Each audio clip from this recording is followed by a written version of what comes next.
What is happening, NBA fans? Welcome into another week of Dropping Dimes. First and foremost, I apologize for having missed last week. I was still reeling from getting my second COVID shot, and I was no bueno. No chance I could have recorded. I did not want to get out of bed.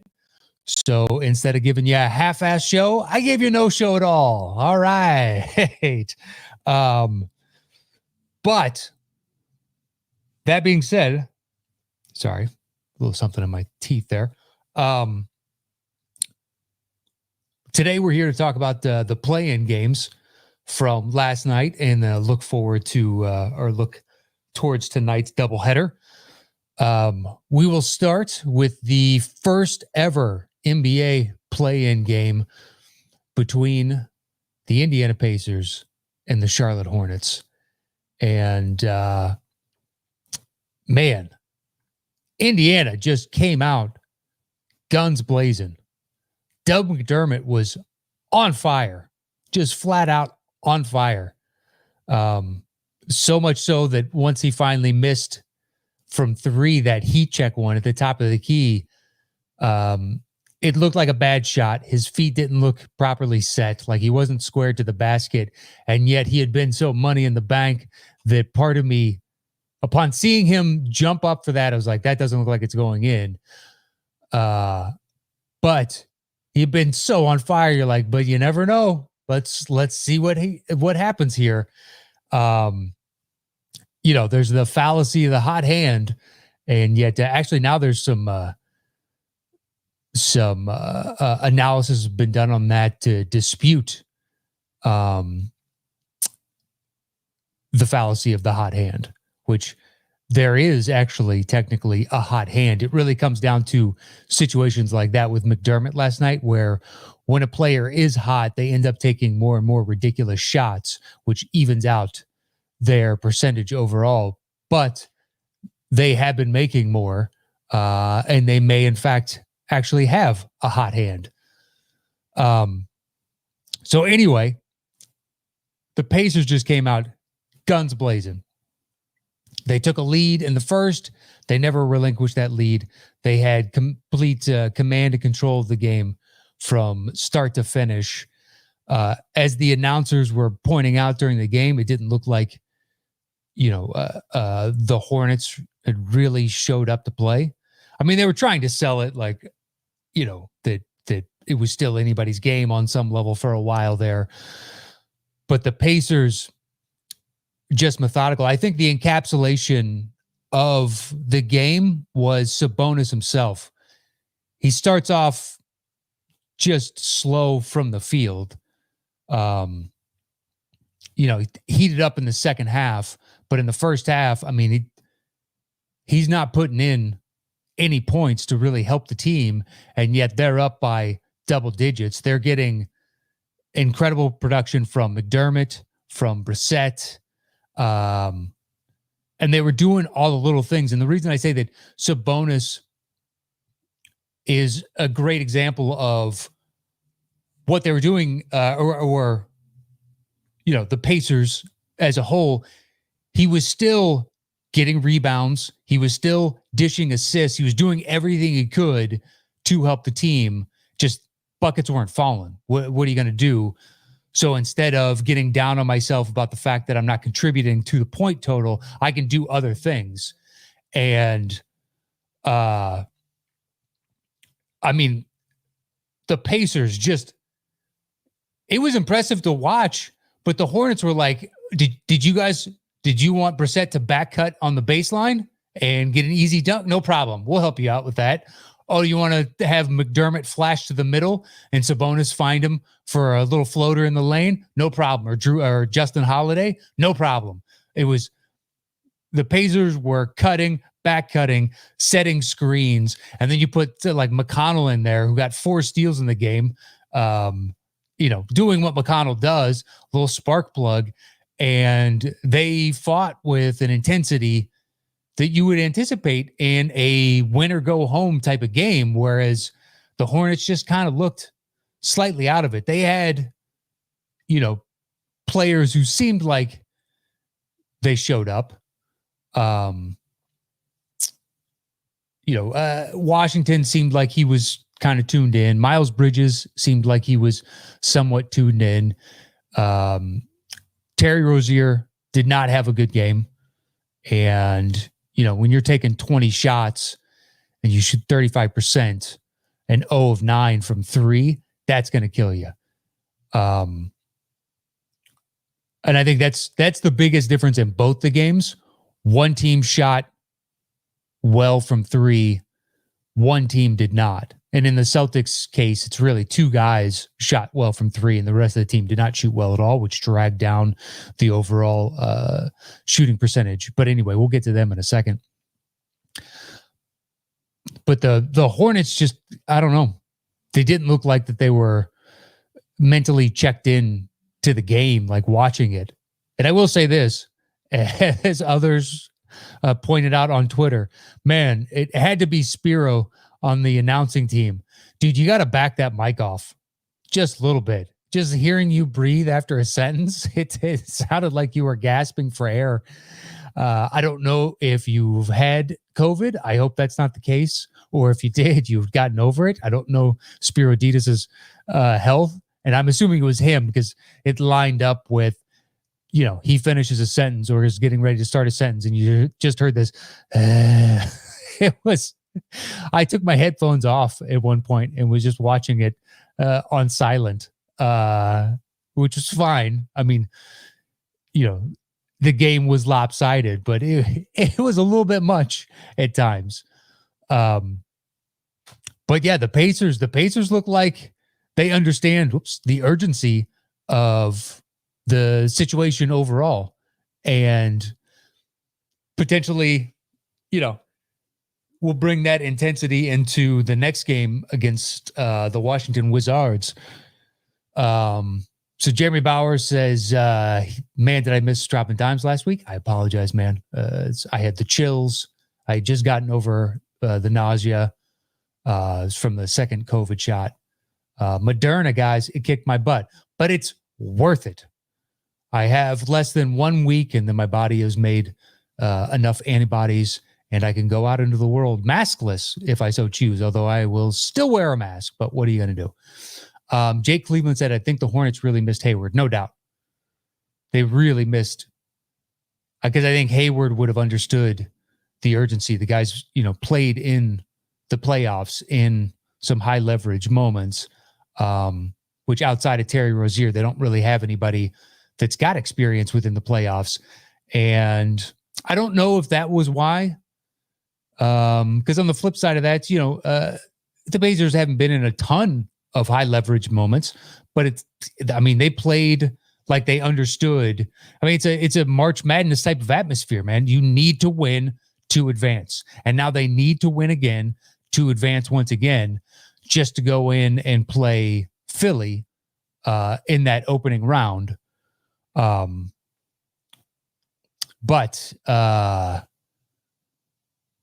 People are saying the party's over. Said Clyde dropping dimes is back. Love the show. Makes work better. No problem, man. Sorry, once again. Anyway, so, the Pacers were getting practically whatever shot they wanted at any given time. And the Hornets were left to do the best they could. They had flashes. But I just think that when the Pacers are shooting that well from 3 and you're not, it's going to be a mountain to climb, to overcome. And you're just not hitting at the same clip. The outcome was the outcome. But watching Sabonis, I think once again was, emblematic of the team as a whole. Right now, I'm missing my shots, but I'm going to do everything else that I can to help this team. Although they're, it's kind of interesting to note that whenever Zeller was on Sabonis, he gave him somewhat fits. Although they let him body up. I think both teams need to get used to that a little bit. That it's the playoffs and refs swallow their whistles by rights. I mean, how much better was that game? Guys were just fighting a little bit harder instead of getting ticky-tack fouls left and right. Just like, yeah, it's the playoffs, man. You got banged up, so be it. Outside of some egregious ones in this game, I think by and large, it was well officiated. So the Pacers move on, and now they take on the Washington Wizards, the loser of last night's second game, and what should be an interesting one because, all right, let's flash over to the second game. So Boston and Washington. Russ didn't look like himself. Beal didn't look like himself. And Washington wasn't. In the first half, they take a 2-point lead going into halftime. And that's really more so, I think, because the second unit on Boston is so thin that they were able to climb back into the game. And I hate to say it, but I'm glad that Marv is finally going to hang it up. It sucks. I'm not exactly happy about that. But when he keeps calling Aaron Nesmith Marcus Smart, he did it on back-to-back possessions once where Nesmith made a great defensive stop and then came down and shot a three that missed. And it was Nesmith did this. Smart did this, Smart did that. And it's like, it's clearly Aaron. There's no denying it. And it sucks to see the former great of Marv Albert reduced to the shell of himself in this current iteration. But I will say this, future now Hall of Famer Chris Webber, it was nice to not have him on the cast. I appreciated Grant Hill. I don't want to kick a man while he's down, but he wasn't the best. And that duo was probably my least favorite of any of the announcing duos. So it was good to have some slightly different blood in there. But within this game, so Beal, was holding at his right leg and came up a little gimpy at one point, and Westbrook wasn't exactly himself. They leaned on Alex Len for a lot of heavy minutes. Bertans was not hitting his shots. Hachimura, gave you the scant amount that Hachimura can give you. And on the flip side, on the Celtics, Jason Tatum, 50 points. That's pretty fantastic. And then Kemba Walker, no slouch himself. Between the two of them, they score over 70 points. That's going to be a recipe for success no matter what. But Boston, showed their weakness. They have no depth. So once you take out, especially Tatum, and give him some rest, that team, the train comes off the tracks. They're really missing Jaylen Brown in those moments. And now they have to go up against the Nets. And I'll be intrigued as to what kind of series we get out of this, because the Nets very well could take them 4-1. I don't want to say sweep, because there is always a chance. You do have between Tatum and Walker, and you get like a good game out of Marcus Smart, and they play some solid defense. They can steal one, but the firepower on the Nets is so much greater that it's going to be difficult to match shot for shot in any given game for the Celtics. But kudos to them for one of the few times this year, man. You want to talk about a lackadaisical team. The Celtics come out and just like, I don't give a shit tonight. Be like, really? That's 3 out of 4 straight games I've been watching you guys where it's, I don't give a shit tonight. So the sense of urgency was real and palpable for them. Kemba Walker looked amped up. Jason Tatum looked calm, cool, collected, which is fine, but you would hope that he would get a little more amped up on some level. Hopefully during these playoffs, you see just the intensity boil over. And I'm not saying the guy's not a competitor and he doesn't care about winning, but it would be nice to see him go, slightly KG-ish. I realize KG is the gold standard for just sheer intensity. But even your most mild-mannered of individuals throughout NBA history, once it comes playoff time, you see them just get amped up. Look at somebody like Dirk. Just a calm, quiet guy. But I can recall numerous times where he hits a key bucket and he just, this huge, screaming face. He's excited, dialed into the moment, which is not something you would have seen from him all that often. I would like to see that kind of intensity from Tatum. That being said, he still put 50 on him. And he was the best player on the floor last night, like hands down. It wasn't even close. Once again, though, Beal didn't look like fully himself. And Russ almost looked tired that he's been carrying the team as the emotional leader of this in the second half of the season kind of charge that they've been on. Now, perhaps it was them saying, you know what, we'd rather square off against Philly because we have a better chance. Perhaps. Philly presents an interesting matchup for either of these teams. But Boston, I mean, look, Kemba showed why they went out and signed him to the 4-year deal. Will he be able to hold up over the rigors of a playoff series? He should be able to hold up for one.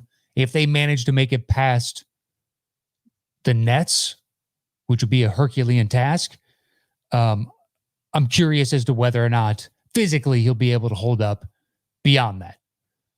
Because if he goes down, then the Boston Celtics have zero chance. Because now you're saying, hey, Marcus, we need you to do stuff. And that's not good. That is not good. I love Marcus Smart. But if it turns into Marcus Smart ISO time, that means your team is going to lose by double digits. He is a bulldog. He gives the Boston Celtics a toughness, an edge, and an identity that they sorely lack otherwise in their two big stars in Tatum and Brown. But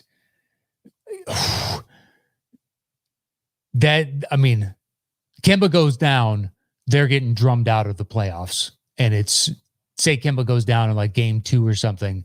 And I'm not saying like forever, but he tweaks his knee or rolls an ankle or something and has to sit out for big chunks. They're going to lose that game. And if he has to sit out the next game, they're going to lose that next game because they don't have the depth to replace any of those points. They just don't. I mean, who at that point are you going to rely on? Pritchard, Langford, Nesmith? Like, who are you turning to? Tristan Thompson? Evan Fournier? I mean, Fournier looked pretty atrocious last night. Although everybody not named Tatum and Walker didn't have the greatest of games last night. Let's see. Fournier shot 3 of 11 overall, 2 for 6 from 3. So, it's not the world's worst at 3. Marcus Smart, 3 of 8, 1 of 5 from 3. Tristan Thompson, 4 of 9, and then 4 of 8 from the free throw line. That's a killer. Romeo Langford, 1 for 1. Nesmith, 1 for 4. Semi Ojeleye, 0 for 2. Peyton Pritchard, 0 for 1. And then the scrubs, although Pritchard played mostly garbage time.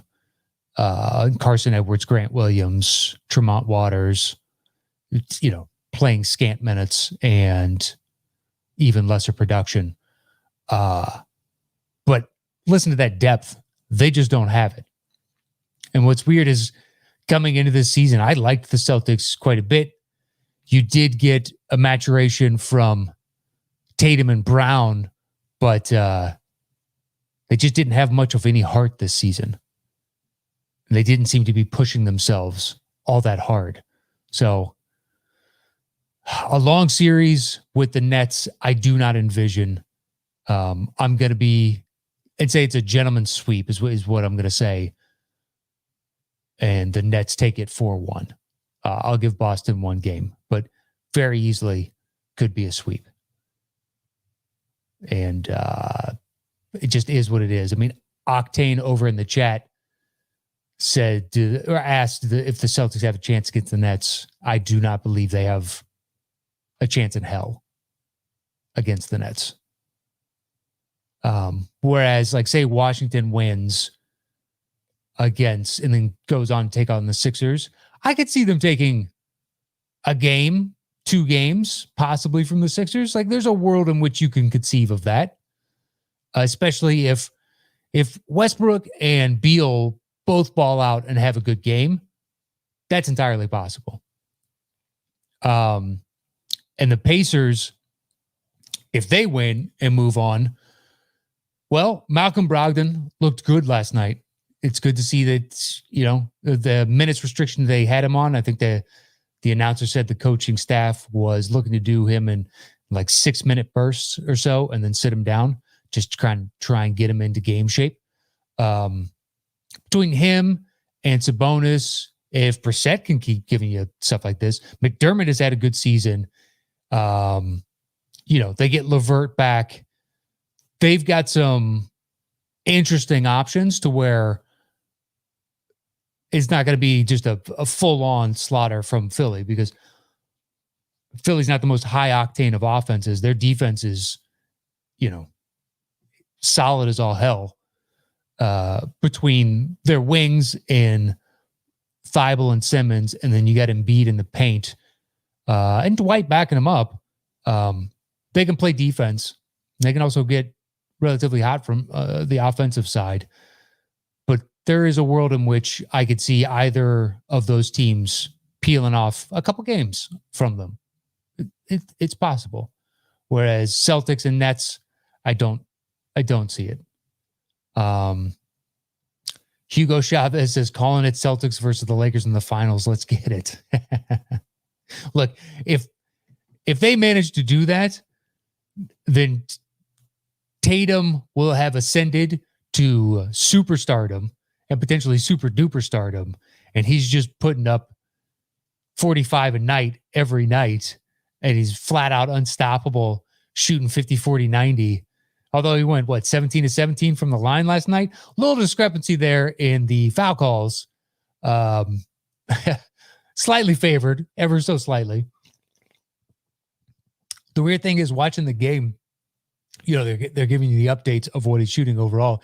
It didn't seem egregious, as, at least personally for me, as I was live watching it. Most of those were earned fouls. Your and ones. There was that 3 from the top of the key where Beal fouled him, and Beal looked at the ref like, what did I do? But you didn't really give him any space to land. I think that's where you're going to get the foul call, and you'll still get that in the playoffs. He didn't do the kick out, the James Harden kick out, to get contact to draw a foul type of nonsense. Or the Trae Young, I curl around a pick and then wait for my man to come up behind me and then jump to bait, which, by the way, according to Woj, the rules committee is going to sit down in the offseason and try and figure out how to legislate that out of the game. And God, I really hope that's the case, especially the Trae Young one. It is cheap, and it does not need to be in the game. It sucks. It sucks. That's not basketball. That's free throw shooting. When you are just aligning yourself to get fouled.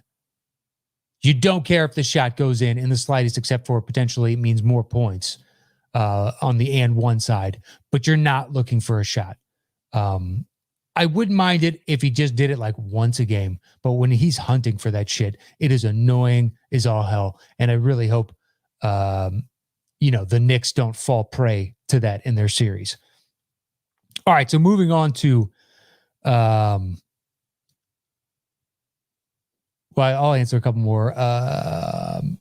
So this party's over as Jokic or Curry for MVP. Jokic has won it, guaranteed. Embiid is second, and it becomes a question of who is third. There's been a push for Chris Paul for third. Steph Curry is landing on a lot of ballots in third. And then you also have Giannis and Dame. Those are your, biggest vote getters. That's your top 6 right there. Guaranteed Jokic, then Embiid. It's not going to be unanimous for Jokic, which I'm fine with. I don't really care. And I wouldn't imagine he cares either. Embiid just didn't play enough games compared to Jokic is the only all-star that played all 72 games. He's the only one. He got himself into shape and stopped eating like an asshole. Makes all the difference in the world when you look at your body like a machine and you feed it properly. But I think Curry's got a shot at third, but in no world do I see him winning the MVP. He's been the MVP the second half of the season, in my eyes. Because if you look at that team, and I am a Warriors fan, I enjoy watching them play basketball. I think it's a delight each and every time. And I thoroughly look forward to watching Steph Curry play at all times. I mean, he is just one of my favorite players to watch. There's such joy in him and in the team around him that it's hard not to get caught up in it. But if you look at that team as a whole, like Juan Toscano Anderson is solid, and they just signed him to a 2-year deal, which is great for him. Somebody on the fringes, good enough to be in the league, but is he good enough to stay? And officially, he is now going to stay. Jordan Poole had a good season, but outside of Wiggins, who's consistently getting them points? Nobody. When Curry sits, their offense is the worst in the league, or possibly 29th. Like, it's just terrible. And he comes back on and he turns them into, when he's on the floor, they are a solid offense. And when he is off, they are G League compared to the NBA. And, ending up third in MVP is a nice honor for that. Anyway, moving on to tonight's games. So the first up, we've got Memphis versus the Spurs. The weird thing is I think Memphis wins this. They're a much more balanced team. Their offense and defense is better. If you go look at net differential, they're plus like 1.5 to 1.7, somewhere in that ballpark. And on the flip side, the Spurs they have a negative point differential. They're giving up more points than they score.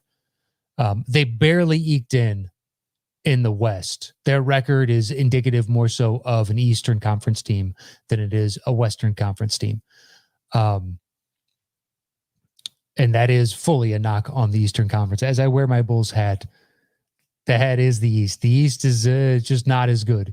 Much as I've had, Griff on this show, and I think it was last year when I was still doing it at Collider. Or, God, was it a year and a half ago, whatever. And he's saying that, he doesn't believe into the disparity of the two conferences and be like, I don't know, we've got 20 some odd years straight of the West being the much better conference. Now it ends up that the East still gets some championships in there between Boston, Detroit, Miami, Cleveland. But that being said, the bulk of the Hall of Famers of the past 20 years are coming from the West. I think that should tell you everything you need to know about which side is the stronger side.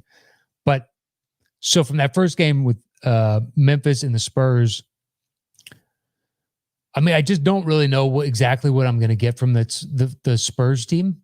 Whereas Memphis, yes, they're reintegrating back in Jaren Jackson Jr., Triple J. And he's had a few games with him since coming back. He missed a year with a knee injury, and they were slow to kind of reintegrate him back in. They held him on, the original projections should have gotten him back into the lineup. I believe it was something like 2 months before he actually joined the team. And it was just kind of a slow pace of we're looking long-term as opposed to making a push for this year's playoffs. But between Ja, him, Dylan Brooks, and the rest of that team has to offer, I think they have a greater sense of identity as to who they are compared with the Spurs. Now, the Spurs, you've got the pedigree of Pop and the coaching staff, but Pop primarily won multiple championships. But I think the record overall of 33 and 39, I believe it is. I'm pretty certain that it is. And a negative 1.5 point differential kind of lays out all the facts right there. They're a mediocre team that, if there were no play-in game, we would not be talking about them in the slightest. Memphis, we'd still be talking about because they lost that game to Golden State and thereby securing Golden State's place as the 8th seed. And it's like, oh, it's another year. But Memphis was in the driver's seat last year for the play-in game, and then it ended up, losing out and having to play their way back into the playoffs.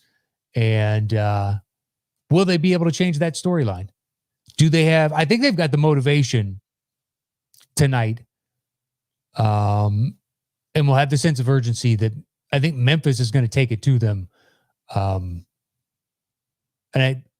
if I had to guess, I say Memphis wins by double digits. I don't know what the line on the game is. I know Memphis is going to be favored. But I just think that they have a better idea as to what their game plan is and who they are, what they do well. They're solid on defense. And I just think Memphis takes this. Now, whether or not,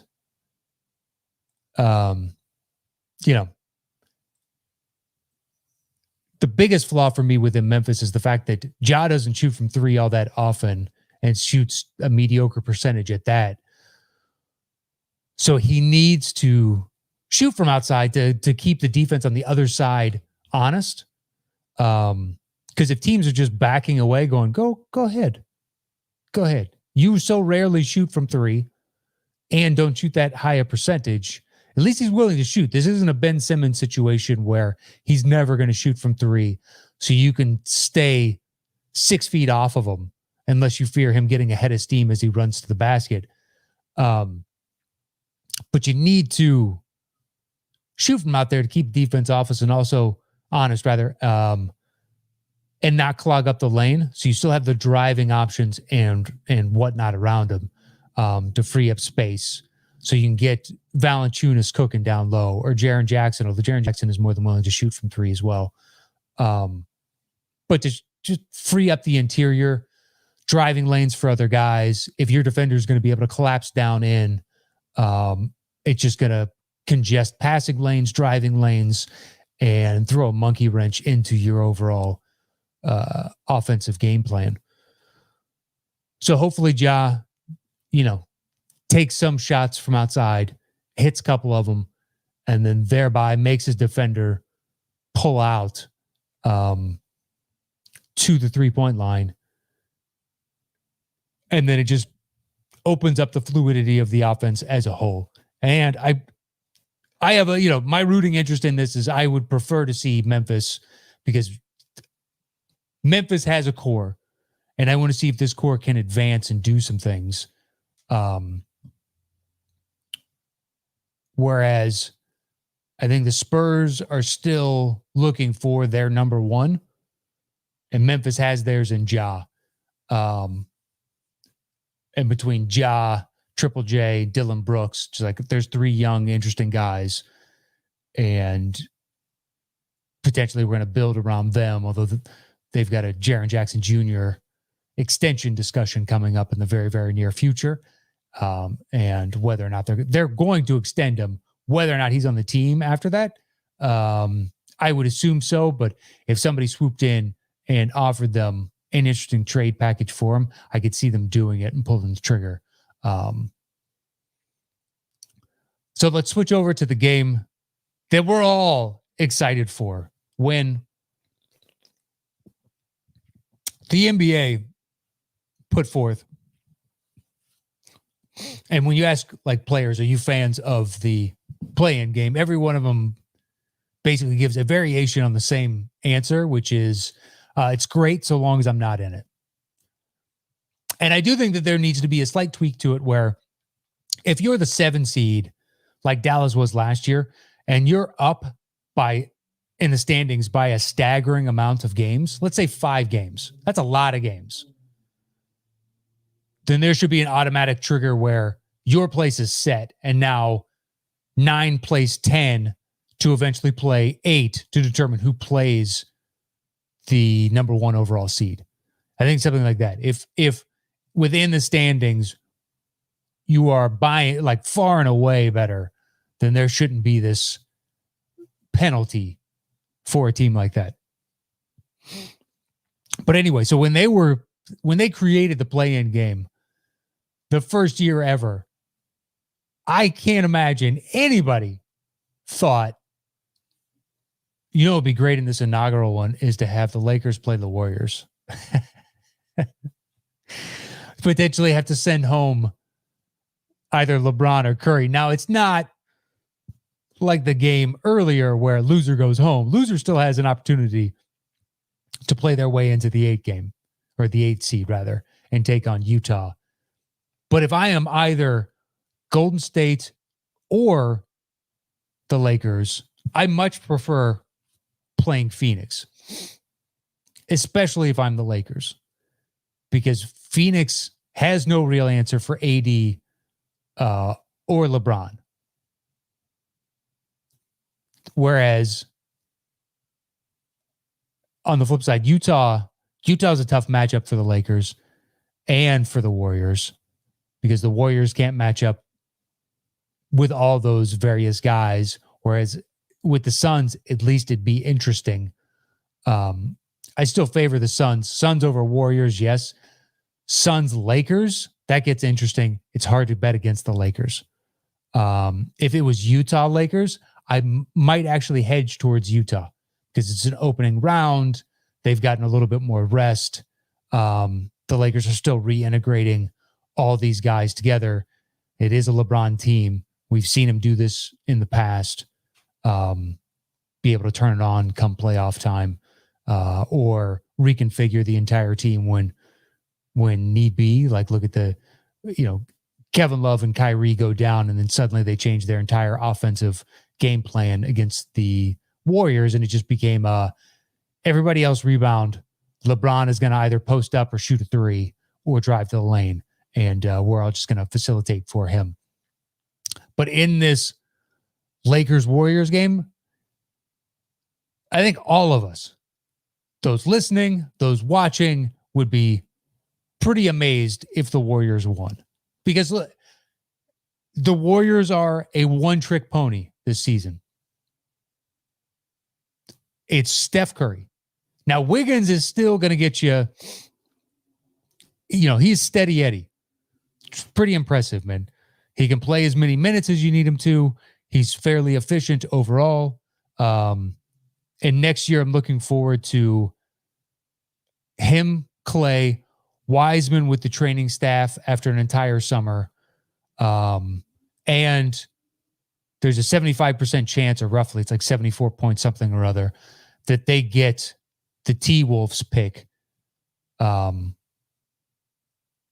if they end up with the T-Wolves pick and they're saying that this draft is like 7 deep of guys that all have a chance of being perennial all-stars, I don't know. I don't follow college or the international young kids coming up.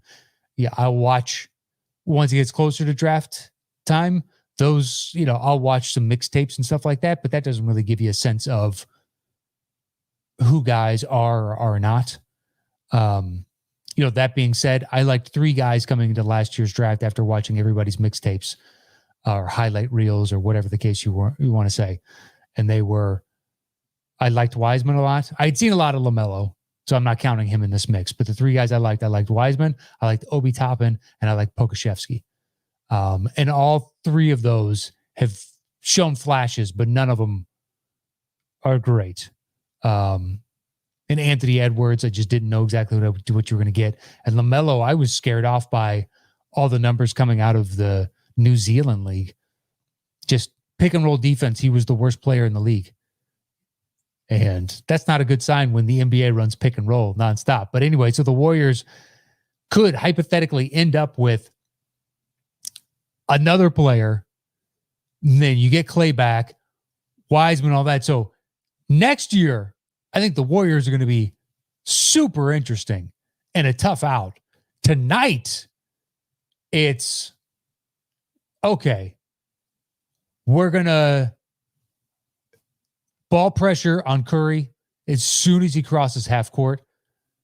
Revert back to what the Cavs would do to the Warriors is you make him fight around every screen that he runs. You grab him, you pull at him, you make it harder and harder and harder on him to do anything. You clog up him running around left and right. And then just go, all right, Wiggins. Okay. Draymond, let's see if that backpack is still on there and shoot that three, buddy. You know, Juan Toscano Anderson, Jordan Poole, Kevon Looney, like anybody else. They're either going to do that, or I guess the other tactic the Lakers could do is, Steph, you can shoot as much as you want. We're going to make sure your teammates don't do anything else, which is another possibility. But given the fact that Steph is so prolific, the Warriors still have a chance. Steph could put up 50. If he shoots 44, 45% from three, and he takes the volume of threes that he's been taking all season long, but especially over the last couple months where he's putting up 15, 16 threes a night. And if he hits, 7 of those, 8 of those, on top of getting to the line and the floaters in the lane and all that, he's got an excellent chance of getting 45, 50 points. So then if he manages to do that, it turns into a Jason Tatum, Kemba Walker. All right, Wiggins, if you can get 25, suddenly you need the Lakers to put up points, which shouldn't be too difficult. I mean, what's interesting about it is, so the Lakers in the season with the best defense by 0.2 of a point, I think, but still, given the amount of time that they've had guys out of the lineup, with LeBron, AD, Schroeder, Alex Caruso, they've had guys in and out of the lineup all season, and they still end up number 1 overall, tells you that the game plan that the coaching staff has for them on defense is team-wide. Everybody understands the defensive scheme, the switches that they're going to do, how they're going to key on certain guys, what their roles are within the defensive mentality or identity of the team. Which, that being said, the Warriors ended up, I want to say 5th, which did anybody before the season started go, who's going to be top 10 in defense, not even top 5. It's Golden State Warriors. And if you look at all 4 of tonight's teams, technically the most balanced is Memphis.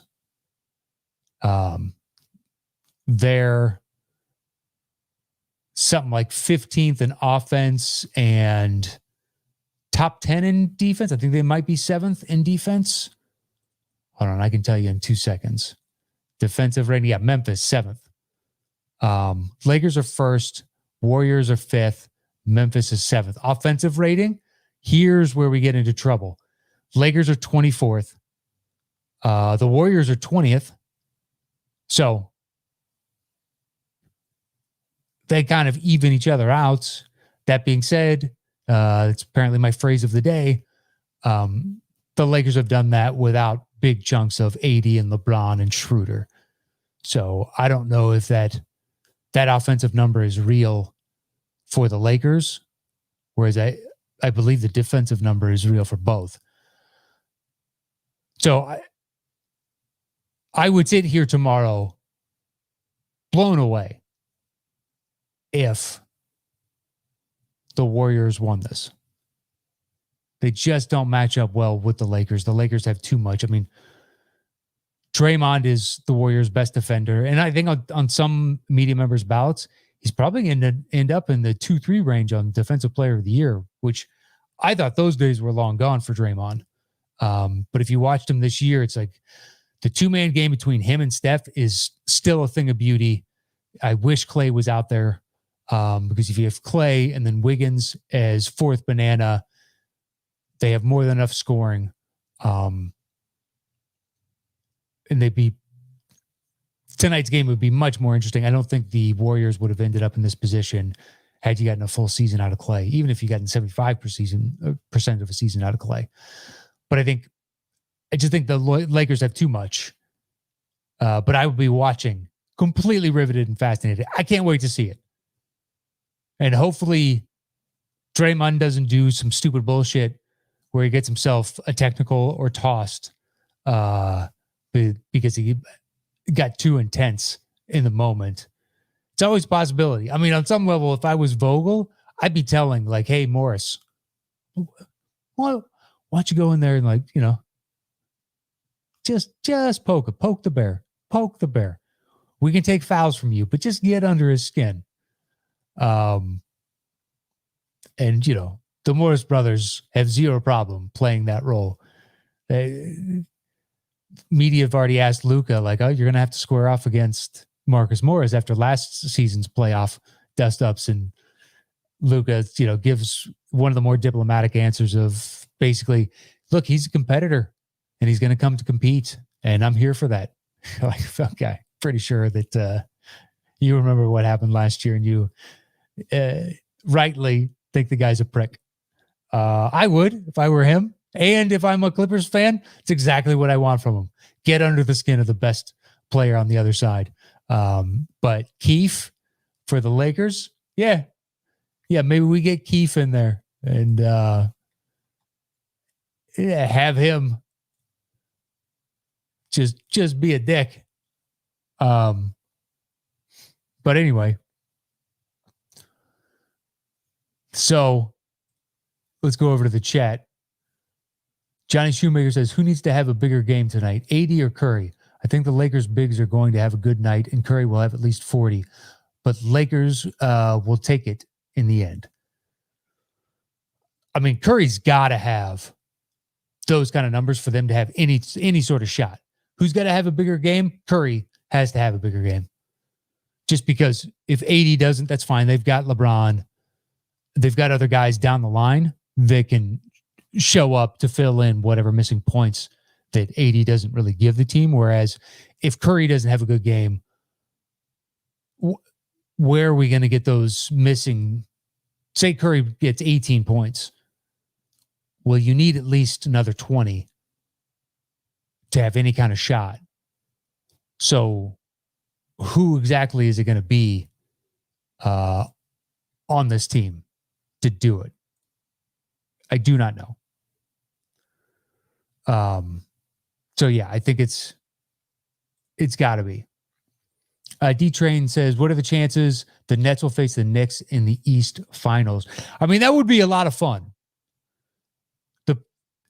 The problem with the Sixers, man, not to say it's a cakewalk, but if you had to be on either bracket, it is much more preferable or preferable, however you want to say it, to be on their side of the bracket. Like in the West, I think it's kind of a crapshoot. There's tough teams 1 through 8 in the West. Whereas in the East, Philly has to beat the winner of, Atlanta or the Knicks. And, obviously get past their first round matchup of either Washington or Indiana. But they get through that, then they have to face a team that doesn't have any playoff experience beyond what they've done this season in New York and Atlanta. So then they're basically, I mean, with Penn, I put them in the Eastern Conference Finals. Whereas the bottom side of the bracket, man, oh man, you got the Nets, you got the Bucks, and the Bucks have to dispatch the Miami Heat first. And now I like the Bucks over the Miami Heat. I really think that the addition of Drew Holiday has made a tremendous difference on them. And I think they're a much different team just in their makeup. Because last year and the year before, it was put a wall in the middle, thereby nullifying a lot of Giannis's effectiveness, and then say, Middleton, go ahead and kill us. Go right ahead. And if he has an average or below average game, then the Bucks can be beaten pretty handily. Whereas Holiday now, you can't just do that. Gives them another competent score that they can rely on later in the game. So I like Milwaukee. I think if anybody's going to unseat the Nets, it's Milwaukee. And if any team could beat the Sixers, it's going to be either Milwaukee or the Nets. So I don't see the Knicks making it to the finals. I would love it if they did, man. A testament to Tibbs. You know, it looks like Monty Williams is going to win Coach of the Year, but as I discussed on the show a few weeks ago, I think Tibbs gets that award, in my opinion. Are the Suns impressive going from almost making it into the play-in game to number 2 in the West? Without a doubt. And a lot of that credit goes to Monty Williams, but they also had a replacement all-star in Booker, but still an all-star in the West. And then you add a Hall of Famer in Chris Paul. And as everybody has rightly pointed out, if you look at the stats, Chris Paul joins a team, that team gets markedly better. Whereas looking at the roster of the Knicks coming into this season, I was like, look at this trash heap. Just terrible. Tibbs, what are you doing? Why are you taking this over? And they've turned Julius Randle into a second team All-NBA. That's my hope where he lands. Worst case is third team. I hope he lands second team. RJ Barrett, all the naysayers and doomsday predictors, you know what? He's rounding into a solid NBA player.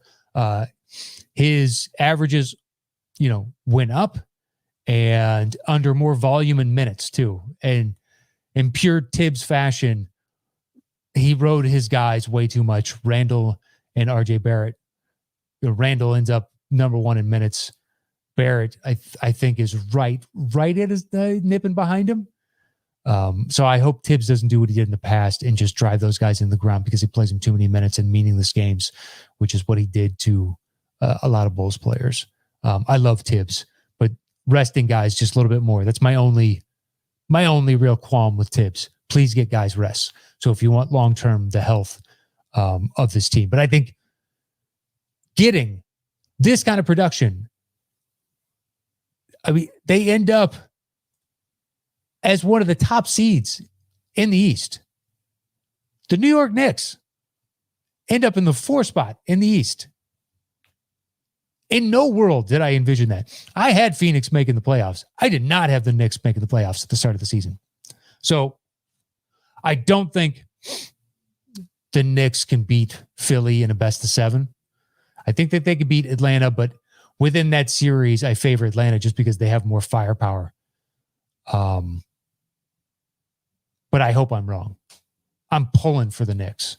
I love it when New York is strong. It's the only team in New York that I like to see win. So I'm pulling for the Knicks. But no, I don't foresee that. Party's over. Post-game show? Probably not, man. Probably not. I have a whole bunch of other things to get to.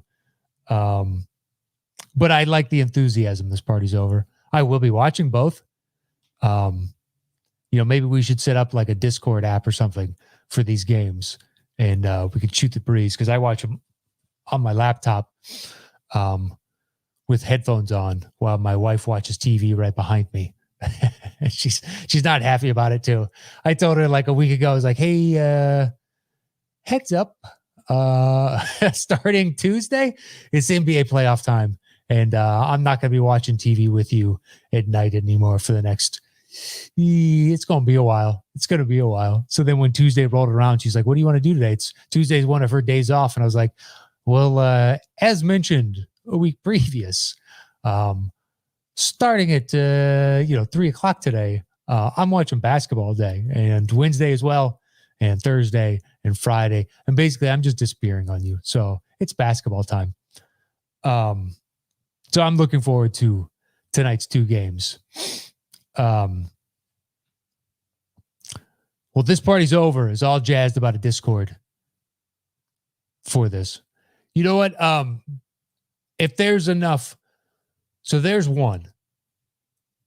Let's say the threshold is 10 people. We'll say 10 people. If 10 people want to join on create a Discord app to watch games and shoot the breeze, either leave a comment on the video, on this video. It's over at youtube.com/droppingdimes, or hit me up on Twitter at Matt Knost. I do not use Facebook anymore. And I also rarely use Instagram. I think Facebook's policies are pretty heinous. So, the other day, my nephew's young kid called me. I didn't know Facebook Messenger had a phone functionality, and he called me on that. I just looked down. I was like, Facebook Messenger is calling you. It's like, what in the world? But I answered it, and then when I closed it out, I saw I had a backlog of messages from people trying to get a hold of me on Facebook. So if you are, I'm sorry, I'm just not going to use it. If you want to get a hold of me, at Matt Knost on Twitter, you can hit me up over there. Or if you want to email the show, you can do it at droppingdimesshow@gmail.com. You can do it that way. So if you want to do the Discord app, look, email me at droppingdimesshow@gmail.com. Leave me a tweet, hit me up on Twitter, at Matt Knost, or leave a comment on the video over at youtube.com/droppingdimes. There are your 3 options. If we get to 10 is the minimum, because then we can have a discussion overall. So yeah, we'll set it up. And I've never done a Discord app, but it's got to be pretty seamless and straightforward. I'm not really too concerned with having to figure that out. All right. So this party's over. You're number 1. We got to find 9 more, bud. 9 more. That is it for today's show. I hope everybody out there enjoys tonight's action. I know I'm looking forward to it. And then the final elimination games for the 8th seeds the next 2 nights after this. I can't wait. NBA playoffs are here. It's the most wonderful time of the year. All right. Johnny Shoemaker says he's in as well. There's 2. 8 to go, guys. 8 to go. And this party's over. I don't know what your real name is, so you got to tell me that. So I know you're not doubling up on me when I'm trying to tally these names. So before I get out of here, let me know. So yeah. Thanks for watching today's show. Leave a comment once again. Manny. All right, Manny and Johnny are in. Share it around to your friends. Let them know if they want to talk a little NBA action. I appreciate everybody that's joining me in the chat. I apologize for having missed last week, but there was no chance I was getting out of bed to do the show. Trust me, it hurt. I love talking NBA basketball. I love any excuse that I get to watch more NBA basketball. But I wanted nothing more than just to sit in bed with my chills and my fever and just wait it out. And guess what? I got the shot at 1 p.m. on Tuesday. By about 3 o'clock on Thursday, I was pretty much right as rain. So it's almost on the timeline that everybody said it would be, which is kind of scary. But anyway, that is it for this week's Dropping Dimes. You can follow me anywhere at Matt Knost. Thanks to everybody that joined me live in the chat. I will see you guys next week on Wednesday at noon, as per usual, for another Dropping Dimes. Until then, stay safe out there. Wear your masks. Stay 6 feet apart. If you are eligible to get the shot, please get the shot. The sooner we get to herd immunity, the sooner we can leave all this nonsense behind us. And that is my spiel. That is it for today. See you guys next week. Adios.